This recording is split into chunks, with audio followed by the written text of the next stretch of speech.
الحواوشي من الأكلات اللذيذة اللي ما يختلفش على لذاذتها اتنين. تعالوا نشوف هنعمله ازاي.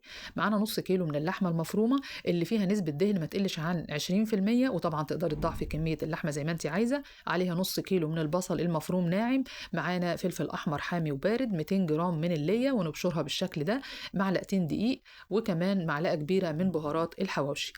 وهننزل عليهم بقى دلوقتي بشوية توابل هكتبهم لك في صندوق الوصف عشان لو نسيت حاجة وانا بقول لك دلوقتي. معانا توم باودر، بصل باودر، ملح، بابريكا، فلفل اسود، كبابه صيني، طبعا من اي حاجه من دول معلقه صغيره. ونعجن كويس جدا جدا لغايه ما كل المكونات دي تمتزج مع بعضها تماما، وبعدين نغطي اللحمه بتاعتنا ونسيبها بقى ترتاح كده ساعه اتنين. كل ما سبتيها اكتر كل ما ادى الطعم افضل.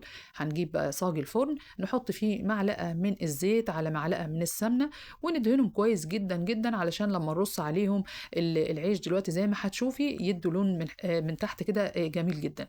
هنروح نجيب بقى العيش عندي طبعا او الخبز. عندي اللي هو الابيض فيه نسبه رده خفيفه، وكمان هعمل بالدقيق الاسمر. بس اهم حاجه عندي ان انا يكون الرغيف يعني سهل الفتح، مش ملزق في بعضه. تقدري تفتحيه من الجنب قطعه كده، او تفتحي على طول من غير ما تقصي منه حتت ولا حاجه. وده الرغيف العيش الاسمر. بقول لك هنا ان يعني هو شغال عيش اسمر عيش ابيض، تمام جدا زي الفل. هنروح بقى نجيب اللحمة بتاعتنا بعد ما ارتاحت كده، ونبدأ نحشي الخبز بتاعنا. تاخدي بقى كورة كده محترمة. وطبعا هنا كمية اللحمة اللي هنحطها في أي رغيف بتتوقف على الطلب. يعني في ناس بتحب اللحمة تكون زيادة قوي في رغيف الحواوشي، في ناس بتحبها معقولة، في ناس بتحبها قليلة. فإحنا هناخد خير الأمور الوسط، بحيث قطعة اللحمة عندي تبقى قد البرتقانة اللي هي أكبر من الصغيرة شوية. ونحطها كده في رغيف العيش ونفردها بإيدينا من كل الجوانب. وهنا بقولك إن اللية في دي حتة لية على فكرة ما اتبشرتش كويس، فعادي هي هتسيح في الفرن مع اللحمة مفيش مشكلة. وهنحط بقى لمسة هنا أخيرة، ممكن برضو دي اختيارية، تحطي طبقة من الجبنة فوق اللحمة. ممكن جبنة موتزاريلا، جبنة رومي، ميكس جبن زي ما تحبيها.